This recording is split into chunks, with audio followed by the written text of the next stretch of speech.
So now let's talk about ways that mold can increase or cause damage. So there's three primary drivers of how mold can damage or destroy your health. And one is through the production of chemicals. Mold produces these byproducts called mycotoxins. And mycotoxins are direct poisons, okay? And the primary driver behind how they make people sick is the inhibition of DNA, RNA, and protein synthesis. And so why is that? Why would that make a person sick? You can't heal. If you can't make new DNA, RNA, and protein efficiently, you can't make new tissue. You can't repair tissue. You can't take inflamed tissue that's damaged and effectively heal and repair it. And so your body just ages faster. It degrades faster. One of the other things that mycotoxins have been shown as direct poisons is they're oxidants, they're free radicals. And so they can age your tissue or damage your tissue.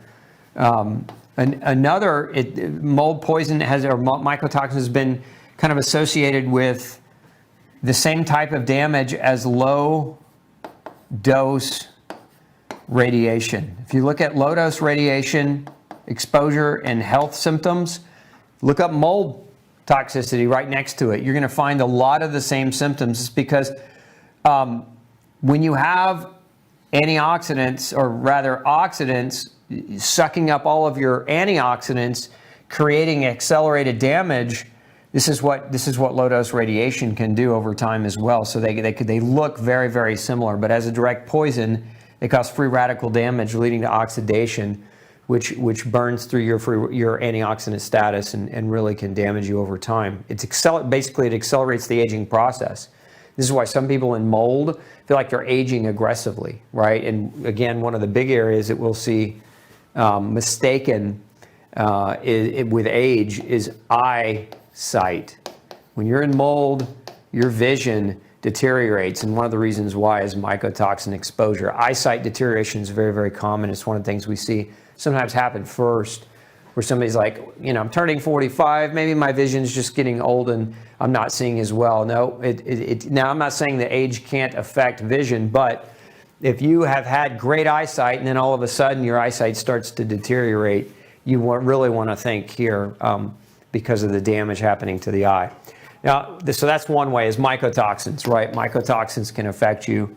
Number two is when you have this immunosuppression, because this is part of what happens from the mycotoxins, it can lead to number two. Now, you don't have to have immunosuppression to get to number two, but oftentimes this is part of how it propagates, is mycotoxins suppress your immune system, allowing for yeast overgrowth to occur in different areas of your tissue. So sinus cavities, oral cavity, GI tract, vaginal, and skin are areas where we'll commonly see yeast overgrowth occur in people that are in immunosuppressed and in chronic mold, because a lot of the yeast that we're already exposed to is part of our microbiome, and if our immune systems are strong, those yeasts are not really all that bothersome, but it's when we're immunosuppressed that these yeasts become opportunists and start to inhabit these areas and start to create problems.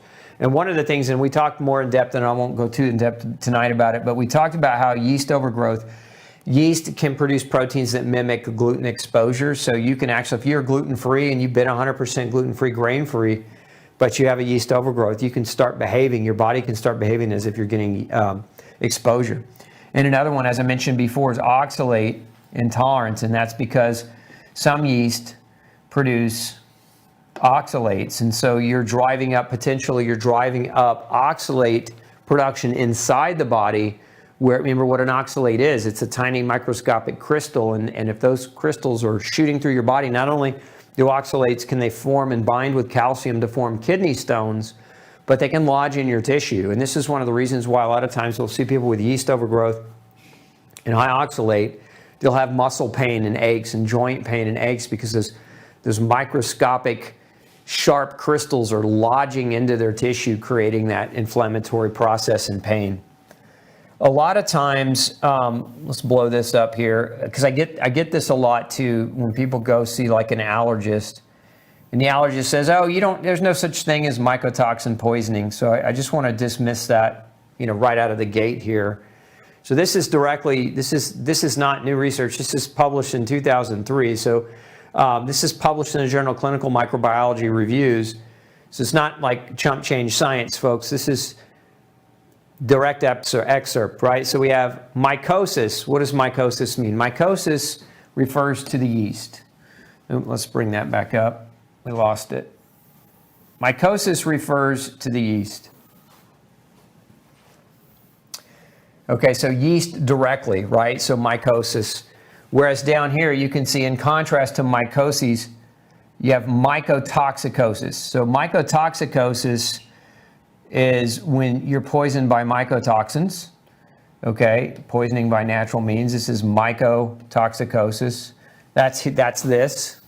And then you have mycosis here, which is the actual growth of the fungus on you. Okay, so again, mycosis range from merely annoying athlete's foot, which is mold growing between the webs of your feet, to life-threatening invasive, let's make room for that, aspergillosis, which is, aspergillus is a type of mold, and aspergillosis is when it grows inside of you and it can kill you. So the fungi that cause mycosis can be divided into two categories: primary pathogens, which are some of the types that we commonly see in super sick people, and opportunistic pathogens. Opportunists like Aspergillus and Candida are pretty common, whereas these other ones can be quite dangerous. These ones generally are opportunists, but when you have somebody who's immunosuppressed, these opportunists can become major problems. And so you can see primary pathogens affect otherwise healthy individuals with normal immune systems, meaning coccidioides and histoplasma can affect healthy people, whereas things like Aspergillus and Candida generally affect people who have compromised immune systems. Well, what compromises immune systems is mycotoxins, right? We get immunosuppression. So this is why it's so important to understand. This is kind of a 1-2 punch a lot of times. So you see down here, in contrast to mycosis, mycotoxicosis, examples of poisoning by natural means, and thus are analogous to the pathologies caused by exposure to pesticides and heavy metal residues. And so you'll see a lot of overlap between people exposed to pesticides or heavy metal chemical contaminants, because mycotoxins are poisons to humans, no matter who you are. There's a lot of talk about some people are more susceptible to mold than others, and yes, that's true. But when it comes to mycotoxins, mycotoxins are poisons to all of you, right? And so it's not about who's more susceptible, who's less susceptible, as much as is heavy burdens of heavy metals poison to all of you. Heavy burden of pesticide is poison to all of you. Well, heavy burden of mycotoxins is poison to all of you, and it's just important to grasp that difference. So part of it depends on the type of mycotoxin, the amount and duration of exposure. We talked a lot about this last week: the age, the health, the sex of the exposed individual, and many poorly understood synergistic effects involving genetics, dietary status, interactions with other toxic issues, etc. So the other thing you can see, thus the severity of mycotoxin poisoning can be compounded by factors such as vitamin deficiencies, why it's so important for your doctor to measure this, caloric deprivation, are you eating enough food, okay, alcohol abuse, infectious disease status. In turn, mycotoxicosis can heighten vulnerability to microbial disease, worsen the effects of malnutrition, and interact synergistically with other toxins. So mycotoxins, when you're exposed to high levels, you're exposed to other toxins just generally in your environment, but when you're also exposed to mycotoxins at high levels, it's going to deteriorate you at a much more rapid pace. So important to see that. What I was telling you earlier about oxalate. So here we have, just want to show you very quickly here, evidence for a cytoplasmic pathway of oxalate biosynthesis in Aspergillus. So again, when we talk about the mold growing on you and in you, we're talking about its ability to make oxalates, and that potentially increase in oxalate can come with its own set of symptoms, oxalate toxicity. So important to understand that mold, again, mold can do that. And it's just one more level or layer of why doctors and why people get so confused around this issue.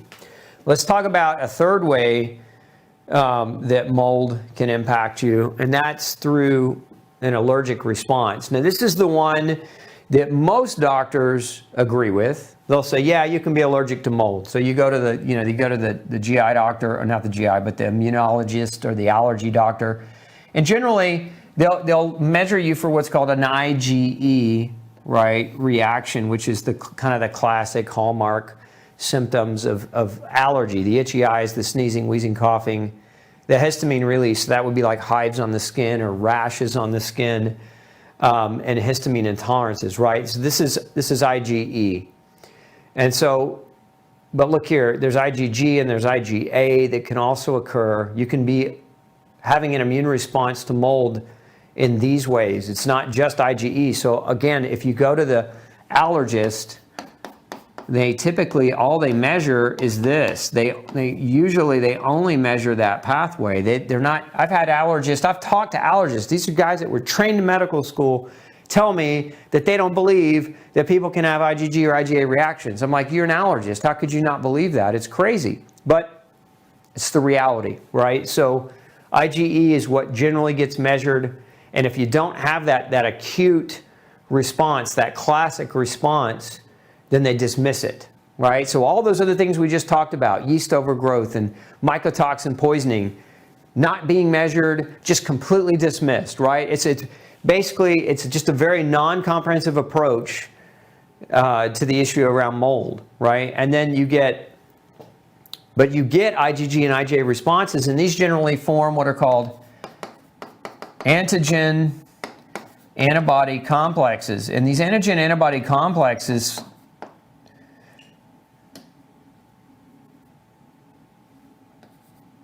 they form and they create chronic systemic inflammation once they go through, and it's common to affect the gut, the nerves, the joints, and the brain. And although some people would connect the brain and the nerves together, I'm talking about peripheral nerves. I've seen peripheral neuropathy in people with mold problems, but also things like brain fog and early onset dementia, memory loss, things like that can happen. And I want to show you this because, again, we have this mantra nowadays in the media: follow the science, right? And so here's science, real study showing moist and mold exposure is associated with high prevalence of neurological symptoms, okay, in a Finnish hospital cohort. So okay, what does that mean? So let's look at the results of this particular study. The symptoms of the central or peripheral nervous system were also more common in study versus control cohort, 81 versus 11%.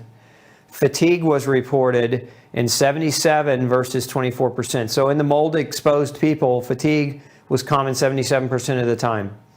Okay? Multiple chemical sensitivity in 40% versus 9% of non-mold exposed. Okay? Brain fog was prevalent in 62% versus 11%. Arrhythmias, heart arrhythmias, in 57% versus 2.4%. And what is a heart arrhythmia? It's neurological. A lot of people think a heart arrhythmia is the problem with the heart. What's inside your heart? The third largest nervous system in the body is inside your heart, right? And so these are neurological issues manifesting as the arrhythmia, right? And then musculoskeletal pain in 51 versus 22% among participants of the study versus control. So the reason I say this is it's common practice in medicine to say, if you have a mold problem, you're going to have coughing, wheezing, sneezing, watery, teary, itchy eyes. And if you don't have those things, get out of my office because you don't have a mold problem. You're crazy and you're sick in the head and you're depressed and you need to go see a psychiatrist. That's super common, right? Not true.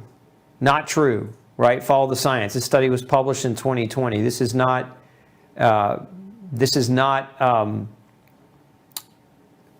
We'll just say it like this: if your doctor doesn't want to read the literature, because this is 2020, so it's not super new, but it's not super old. If your doctor's not staying abreast of the literature in the area, they're going to dismiss you and they're going to gaslight you and make you think that it's really you have a problem because they have an insufficiency to figure out why you're sick. And so don't let them do that to you, because mold can affect you in more ways than just the classic symptoms of allergy.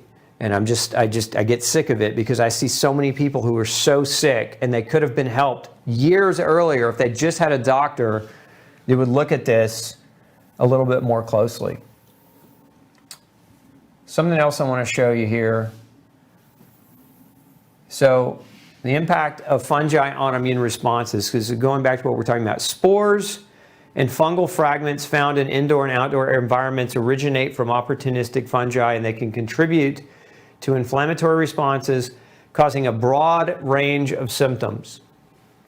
Fungi can bind to antibodies and complement them, allowing them to be recognized by cells of the innate immune system, including macrophages, dendritic cells, and mast cells. That's what MC stands for, which are then stimulated via toll-like receptor signaling. Fungi can cause diseases mediated by mast cells and aggravate their allergic inflammation. So this is different.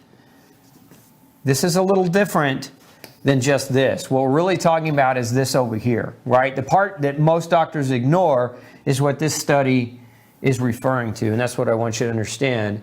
And so you see here again, immunosuppressed subjects can be particularly susceptible to developing diseases caused by opportunistic fungi. Mold also liberates mycotoxins, which we talked about, that could be on volatile spores and stimulate mast cells to secrete pro-inflammatory cytokines and chemokines. Okay, so this is not in your head. If you are in mold, if you've got a mold problem, if your doctor's not willing to help you figure it out, it's not because he's so intelligent and smart, or she's so intelligent and so smart. It's generally because they give up. They don't they don't believe in it, right? And they can't help something they don't believe in. And that's the unfortunate truth, around a lot of this, because a lot of people struggle with chronic mold issues, and they never get an opportunity to even properly get it investigated. So again, tonight, the synopsis is I've given you some labs that most doctors will run. If you see some of those patterns that we discussed within those labs, you might think a little bit heavier to suspect mold. And then that might allow you then to pursue more aggressive testing for mold, like mycotoxin testing, to get a more confirmatory answer. And go back and watch last week, because we talked a lot about mold inspection and what some of the do's and don'ts and what to look for in that regard. Hey, don't forget to check out the rest of the series right here. Make sure you hit subscribe below. And as always, thanks for tuning in.